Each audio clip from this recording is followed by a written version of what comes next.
January 27th, 2021 focus question. Devin kept track of his math tests for a total of 5 weeks. He scored the following percentages on his tests.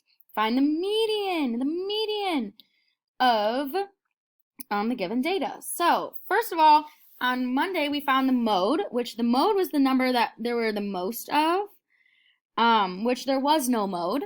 The range was the biggest number minus the smallest number. And now we're going to find that median. The median, remember, is the middle.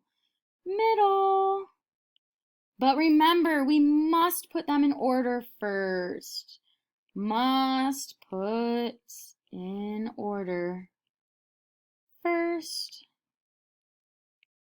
All right, now, let me move that up a little bit. Whoop.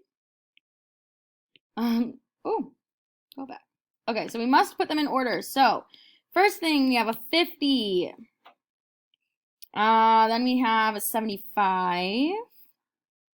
Then we have an 80, 85, and a 95. So, we're going to find the middle now. So, the middle, let's do purple. All right, so outside, okay. Outside, okay. The middle here is going to be 80. So the median is going to be 80%. The median or the middle is going to be 80%. Ooh, why is that so? Ooh, there we go. The median or the middle is 80%. And that's going to be it for our focus question. Great job.